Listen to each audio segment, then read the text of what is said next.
really exciting to be able to be up here doing mountain bike stuff in the winter. Just kind of taking the data that we've collected, applying it to the things that we want to do on the trail, kind of figuring out a good schedule for building. I'm ready to get the blowtorch out.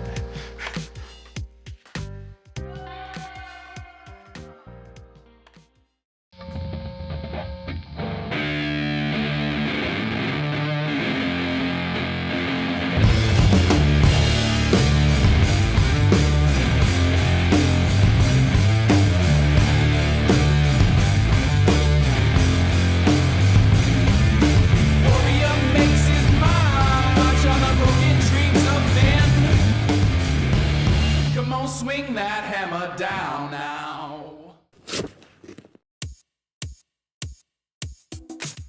We've been waiting a long time for this. We've been hiking the line and ski touring it through the winter time. You know, we've been talking so much and planning this thing, and now it's finally happening. More so. Yeah, it's a big step in the trail building process. Just deciding where the line is going to go, that's the biggest thing.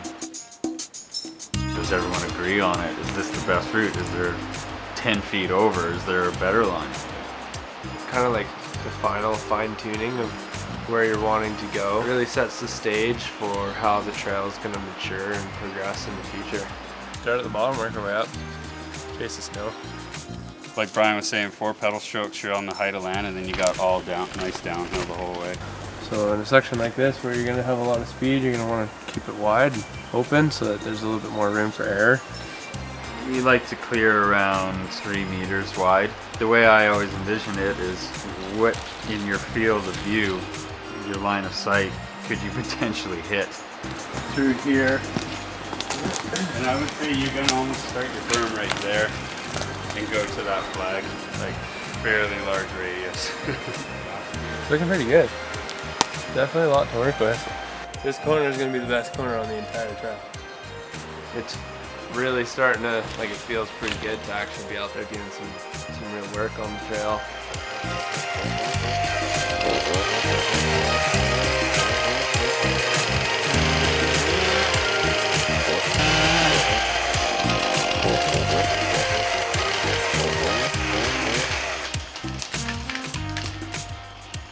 We're all collectively deciding on where the trail's going to go, flagging it, cutting it with the saws, and clearing a path so that when the ground crew has arrived, they can hit the ground running.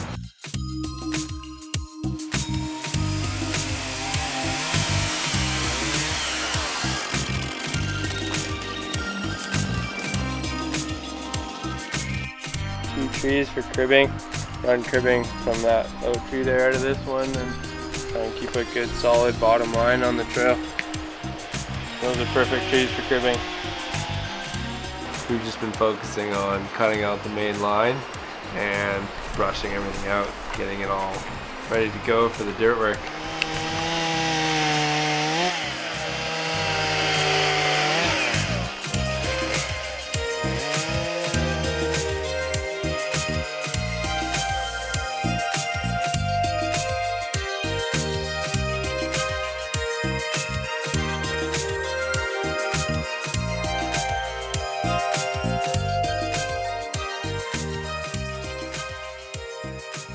It'll just be interesting once the tools hit the ground what this is going to turn into. It's just kind of decomposing trees, really.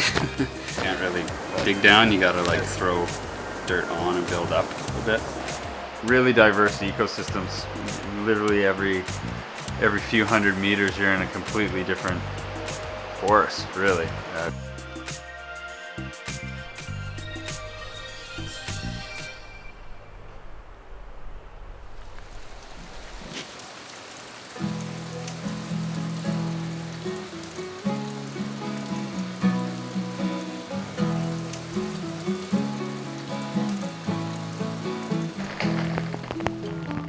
Day 2, cutting the trail out. Raining pretty hard today. Starting nice though, no bugs, nice and cool.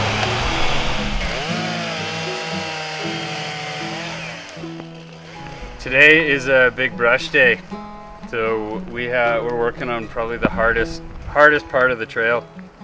Really steep side hill. and we're trying to make it a really low grade, so requires a lot of brushing, a lot of really pain in the ass kind of trees to work with. But I don't know, we're making good progress. It's really cool to see, like, once you get all the trees out of the way, you can actually see what the trail is going to be. You can visualize it a little more, so pretty stoked. It's a really unique piece of trail in the fact that it's not that far to get all the way to the top of it, but the amount of trail that you're going to be riding and the diversity that you're going to be going through is pretty crazy. It basically goes from like the top of a cedar hemlock forest all the way down through some quite dense second growth forest, and that leads right into some like really amazing old growth, some rock features. There's a good rock fall that we crossed through all the way down to valley bottom pretty much, and it's kind of like riding a 10,000 vertical foot trail and like a quarter of the vertical. Like, it's pretty crazy how diverse it is.